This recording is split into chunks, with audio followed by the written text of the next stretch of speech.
Alright, good morning po sa ating mga ka-stay at home o mga katimbahay.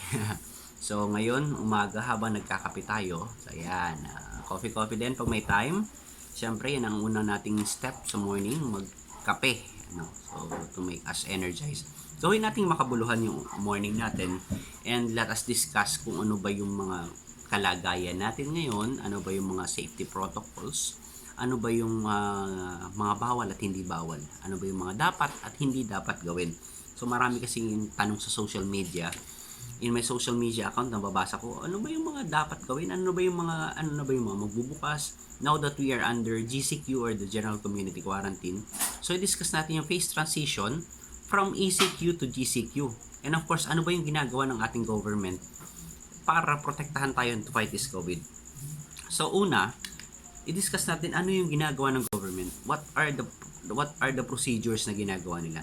So dito sa ating hawak na papel, which is the guidelines o yung kanilang advertisement kung paano o yung guidelines, I think, paano nila nilalabanan yung COVID is meron tayong tatlong scope o yung tatlong T.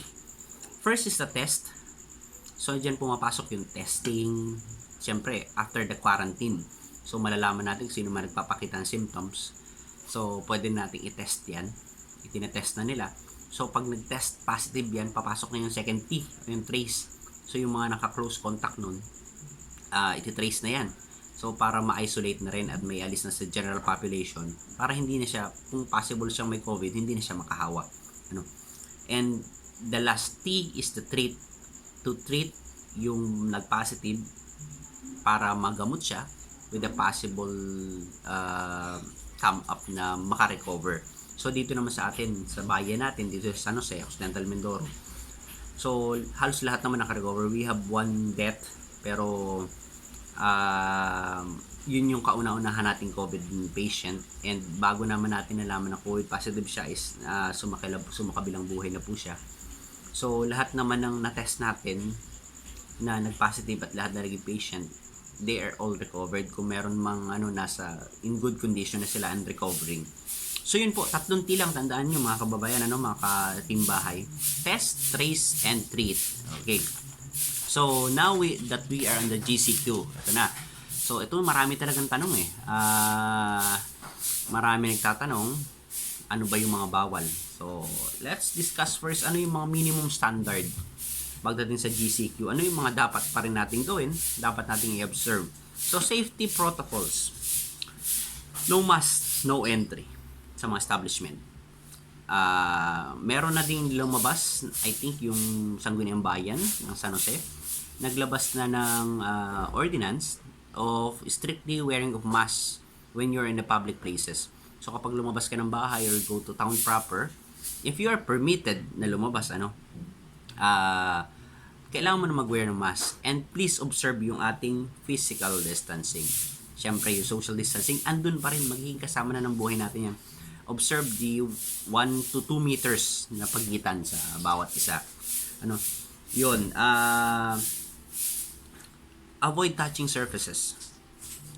So, yung mga mahilig kasi tayo maghahawak ng ano pag nandun tayo sa labas. So, iwasan po natin yun kasi it might have a virus. So, kailangan natin mag-ingat. And syempre, frequent hand washing. Kailangan pa rin natin yung sanitation, yung talagang proper hygiene, gawin natin. Hindi lang para sa sarili natin, kundi para sa mga mahal natin sa buhay. I-practice natin yung tama na yun. Yung disinfection, lagi nating anuhin yun. So, kung galing ka sa labas, huwag ka muna yumakap sa mga anak mo, sa mga chikiting. Huwag ka muna lumapit. Make it sure na pagkagaling mo sa labas, you have to disinfect yourself bago ka makasalamuha doon sa mga nasa kasama mo sa bahay. To make sure na lahat kayo magiging ligtas sa sakit nito. So yun, yung return to work protocols for private companies. So sa malaking kumpanya kasi, like in Metro Manila, nakalagay dito work from home as a default. So ganun din siguro sa atin yung mga pwedeng mag-work from home. Pwede naman siguro. And nakalagay kasi sa binigay na guidance ng government, private shuttles required for workers. So dapat siyang i-provide yung service. Dito sa atin may nakita ako yung shout out sa Hapsing Suki Mart. Nakita ko meron silang shuttle para sa mga empleyado nila. So good job po. So yun, sumunod agad sila sa protocol. So meron sila At yung service nila talaga naka-social distancing, may pagitan, mga nakabangko. So may sukat yan. So mayroon lang maximum capacity yung ginagamit nilang shuttle kung sino lang yung mga pwedeng i-headed. So isang magandang step at magandang halimbawa na nakita ko. So nagulat ako, kanino service to? So, Hapsing, okay. So talagang sumunod sila sa government protocols. So yung antibody testing and confirmatory test for COVID-19, tingnan natin kung paano gagawin ng private o ano yung magiging setup ng private companies with the government. Kasi ngayon meron tayong mass testing dito sa San Jose. Let's wait for advertisement. No advertisement. Let's wait for the updates coming from the local government unit kung paano siya. Okay. So now, phase transition from ECQ to GCQ. Ano ba yung mga bawal noon at bawal pa rin ngayon? So sa GCQ at sa ECQ. So the phase transition. Okay, let's start first the population. During the ECQ or the Enhanced Community Quarantine, 100% are advised to stay at home. Implemented po yan. Strictly implemented. So talagang lahat, stay at home. Lahat tayo. Kung meron ka namang essential na gagawin sa bayan, sa town proper, o emergency, like health emergency, manganganak, o kung may sakit, o kung ano man, so pinapayagan na lumabas. And dito sa ating bayan, the barangay, through the LGU, through the initiative ng ating mga barangay council, ay nag-issue ng ating mga tinatawag na basic necessity pass. So yung basic necessity pass natin, yun po yung ginagamit natin para may schedule kasi yan. Like here in our barangay sa Bubog, so tuwing Saturday kami, so we are just giving our basic, pinapakita namin sa checkpoint yung ating basic necessity pass para mapayagan tayo to go to market. Siyempre, we're still advised to wear a mask and physical distancing. So, yun. So, ngayong GCQ na or General Community Quarantine, ano na yung bawal at hindi bawal? Sino yung pwedeng lumabas? Pwede na ba lahat? O ano? So, nakalagay dito, based on the papers at guidelines na nakuha natin from the government, ang hindi lang pinapayagan lumabas is the vulnerable or yung mga elderly, yung ating mga senior citizen. Although merong campaign sa Facebook na baka pwede daw payagan. So tingnan natin. Pero dito nakalagay ay bawal pa sila lumabas. And yung sector ng transmitters o yung mga youth, yung mga kabataan natin from 17 minors below. So hindi pa po kayo pwede lumabas kasi we know na wala din naman kayong gagawin pa na importante sa bayan kasi wala din naman pasok. So kung magagala kayo, sorry and sad to say, wala pa rin kayong magagala kasi sarado pa rin, ano? Okay. So second is exercise. Siyempre importante yan medyo matagal tayong naging timbahay, isang buwan o kulang 2 buwan. So during the ECQ phase, bawal yun bawal nga kang lumabas so ito na exercise, siguro nakapag-exercise tayo sa loob lang ng bahay. Ang exercise natin kain, tulog. So now in GCQ, pwede na ba? Nakalagay dito limited contact sports. So yung mga limitado lang na pwede nating magawa yung physical and social distancing, yun ang pinapayagan. Like tennis, golf, yan, medyo malalayo naman yan let's see, pwede na din siguro yung jogging, walking, jog. Basta make sure mga kababayan na naka-face mask or you are following the safety protocols with proper distancing. So ayan. Okay, next is the gatherings. So ano ba noon kasing ECQ, bawal na bawal talaga. So not allowed religious, political or any gatherings, birthday parties, weddings. Pinayagan naman yung mga weddings pero yung ikakasal lang o yung magulang lang ang talagang pwede. So, now in the GCQ, ano ba yung pwede? Restricted pa rin yung gathering. So, hindi pa rin pwede kung tutuusin. But, restriction of maximum of 10 person. So, 10 katao lang yung pwedeng magtipon-tipon, whether it's a meeting or kung ano man yung gagawin nila. Pero, hanggang 10 tao lang. So, kung lalampas kayo, if you are 11, you are violating the guidelines and the protocols of this general community quarantine. So umiiral pa rin naman yung mga batas dyan na pinatutupad ng ating mga kasundaluhan at ating mga kapulisan. Okay. Next is the travel. Ano na ba? Maglalakad pa rin ba ako? Napapasok ko sa trabaho? Okay, the travel. So, during the ECQ phase, no public transport, flight, or domestic. So, talagang wala kang masakyan. If you're going to market, kung wala kang sariling service, at wala kang lisensya, so hindi ka makakalabas kasi kapag may service ka, hanapan ka ng license. So, kung wala kang lisensya, driver's license, I mean, so, you have to walk. Talagang maglalakad ka just to go to public market o para lakarin yung napaka-importante mong lakad sa town proper at para payagan kang lumabas. So now that we are in the GCQ, sabi nga, public transport is allowed but with strict implementation ng ating safe distancing. So dito sa atin sa bayan ng San Jose, since ang public transport natin is mostly ay tricycle, isang pasahero lang mga kababayan. So isa lang ang sakay. Tingnan natin kung ano ang maging updates at makukuha nating news kung paano naman yung calibration ng pamasahe. So, I will update you later kung paano. Pero sa ngayon, ang pwede ko lang sabihin is payagan yung public transport, isa lang. Isa lang ang sakay ng tricycle natin. So, kung meron kayo nakita dyan na dalawa, much better na paalalahanan sila na bawal kasi we cannot afford to have the second wave nitong virus na to. So, doon sa mga mayroong private vehicle, may four wheels, may sasakyan, wag naman po nating wag tayo magalit sa checkpoints, wag tayo magalit sa mga nagpapatupad na kapag marami tayo sinisita tayo kasi nakalagay sa guidelines na yung may mga public vehicles is dalawa lang din ang pwedeng isakay. And make sure na permitted yung kasakay ninyo, ano? So, halimbawa akong driver, isa lang yung pwede kong pasahero. And hindi pwede na hindi permitted yung pasahero ko. Like for example, pupunta ako ng bayan, ako yung may drive ng sasakyan. Ang kasama ko yung lola ko, bawal yun. Ang kasama ko yung anak kong maliit, o yung mga 17 o yung mga minors, bawal din yun. So, make it sure na permitted yung sakay ninyo. Then, wag na tayo, pag sinabi talaga ng mga nagpapatupad nung sa checkpoints na bawal, is bawal. Wag na tayo makipagtalo kasi para din naman sa atin yung ginagawa nila. Okay? So, yun. Motor, pwede. Isa lang, walang angkas. And make sure na yung rider safety andun pa rin. So you should have to wear your helmet. Bukod sa helmet, dapat naka-mask ka. And of course, dapat pa rin natin sundin yung mga traffic rules and violations. Dapat pa rin natin sundin yung umiiral na guidelines. Kasi hindi lang naman yung quarantine yung inaano natin. Yung batas natin existing pa rin. So pwede tayong matikitan kung pasaway tayo. So para sa nagmumotor, isa lang mga kababayan. Sa nagbabike, isa lang din. E-scooter, yung electronic scooter, pwede yan, isa lang. Paisa-isa lang, bawal talaga angkas.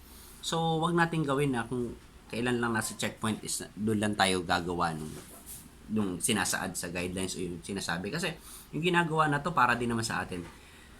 Para din sa kaligtasan ng bawat isa. Okay, next, school. Ito, marami nagtatanong, ano? Kailan ba yung pasukan? So, according to DepEd or Department of Education, sa memorandum circular nila na nabasa natin, August 24 yung sinasabi nilang opening of classes. So, there will be no physical contact within the teacher, the professor, the instructor, and the student before August 24. So, wala pa. But there are skeletal forces. Ngayon na nasa GCQ na tayo, meron tayong makikitang mga skeletal workforce, yung mga teachers, admins, yung kanilang yung mga empleyado sa eskwelahan na they are going to prepare to process the requirements and other necessary documents para sa next school year. So yun po yun. Kasi naglabas na rin ng memorandum na kung ano yung nabutan ng lockdown. Halimbawa, nag-lockdown is March. Computein yung 4th grading grade or yung final grade na hanggang March. So, ganun na lang. So, wala na para bumalik pa na school and to take the exams and other. So, magkita-kita na tayo for the next year, next school year, next semester. Okay. So, yun. So, sana naging malinaw mga estudyante. Tutok-tutok muna. Stay at home muna tayo. Doon muna tayo mag-aral. Doon muna tayo maglinang ng kaisipan natin. Wag muna puro TikTok, Kasi baka pumurol naman pagdating next school year, betlog, hindi TikTok, betlog ang makuha natin. Okay, so the government offices. Ito ang sunod. During the ECQ, nakita naman natin talaga yung presence ng government. They have skeletal workforce, sila ang nakatutok.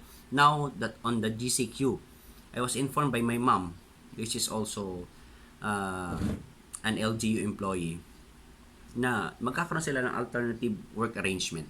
So they are going to have 4 days work per week. Parang 4 times a week ang pasok nila, meron silang isang pahinga.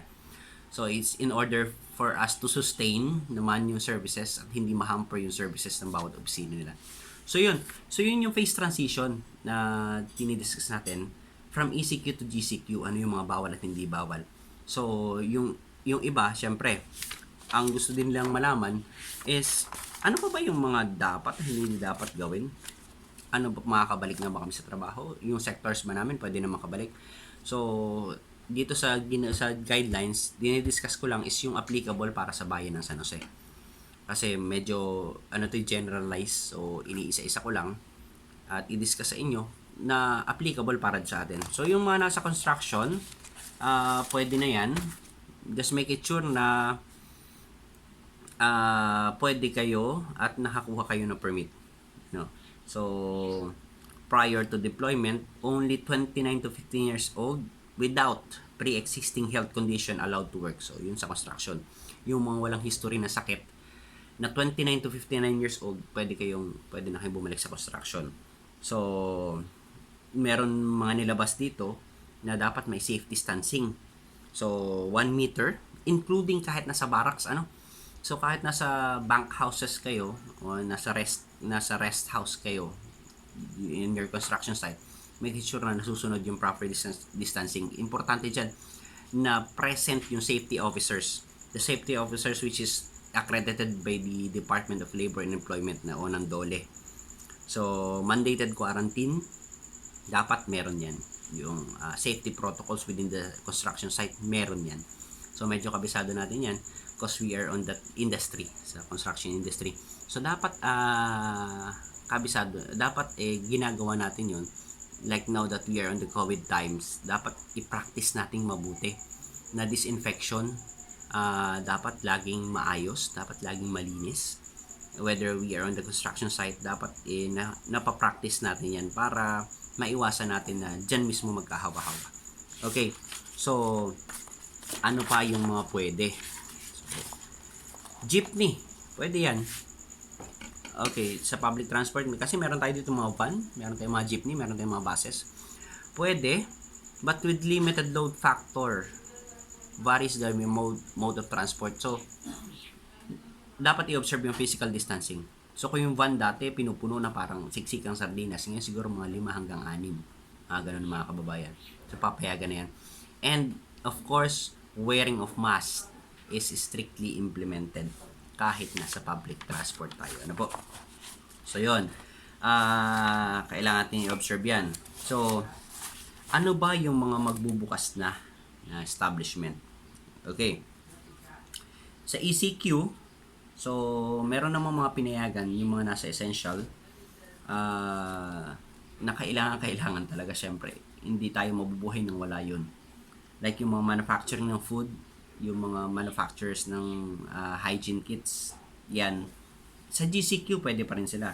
Yung mga nagbebenta ng food, ng food and beverages, yan, non-alcoholic drinks, pinapayagan yan sa ECQ. And now on GCQ, pinapayagan pa rin sila.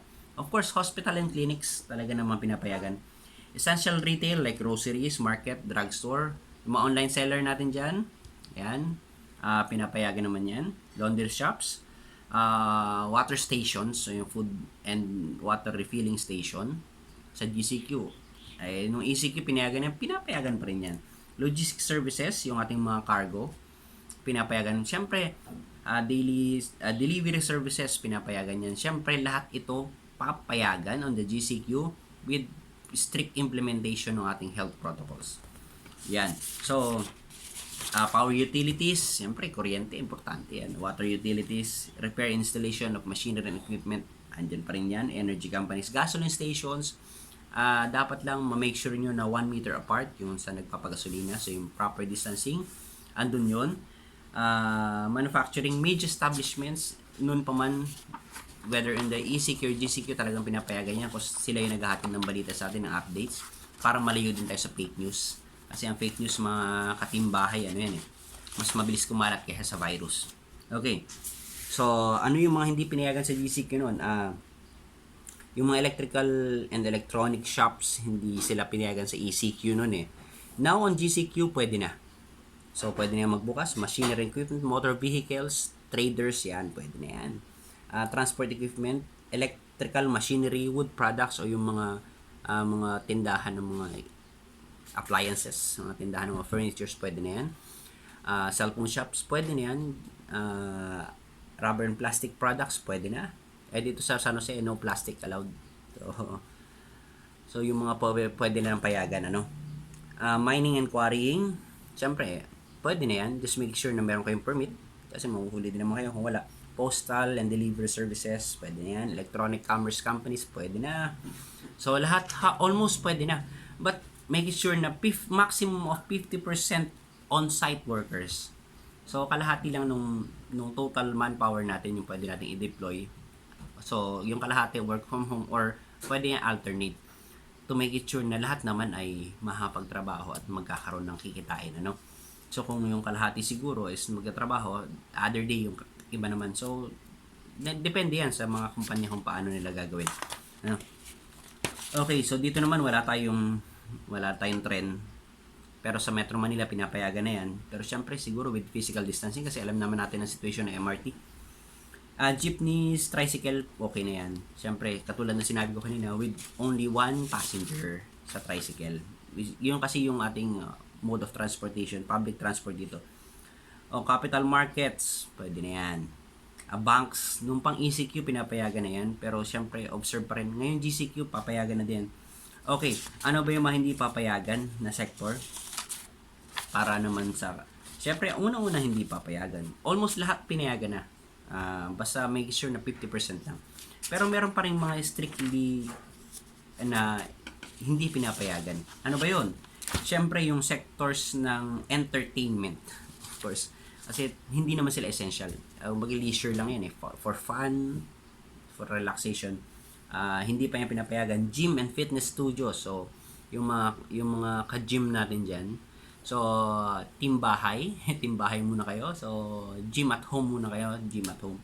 So, yung kid amusement park, bawal pa rin yan. Entertainment, like yung mga karaoke bars, yung andyan sa Aroma Beach. So sad to say, mga ka-team bahay, bawal po muna yan. Ano? Travel tours, bawal pa rin yan. So, dito meron tayong mga travel agencies na local tours ang ino-offer. So, bawal pa rin po yan kasi strictly implemented pa rin na yung restrictions nyo is hindi pa wini-waive o hindi pa tinatanggal. Yung personal care services, bawal pa rin yung mga parlor. So, sauna, facial care, and yung mga et-check sa katawan. So, bawal pa rin po yan, ano? So, hindi pa rin pwede yan. And, ang I think dun sa mga dentist, meron ako nabasang article dun sa mga pagpapabunot ng ngipin. Pwede naman, pero merong inilabas ang PDA, yung Philippine Dental Association, na mga dapat gawin at mga equipment na dapat i-provide in order for us para makapunta sa isang clinic o dental clinic. So, ayan. So, na-discuss po natin isa-isa. So, I hope that this video blog gives you information. At kung meron pa po kayong mga gustong i-discuss natin, i-message nyo lang ako through my Facebook account, sa aking personal Facebook account, kung ano yung discussions na gusto nyo marinig at gusto nyo i-discuss ko, and I make sure na gagawa ako ng paraan para maibigay sa inyo information. And don't forget to subscribe and click the notification bell para kung meron mang ibang other information through a video na ginawa ko is ma-inform kayo, ano? So, that's all, katimbahay, and God bless us all. Stay safe, and kung wala din namang essential na gagawin o walang emergency na gagawin, just stay at home. Good day.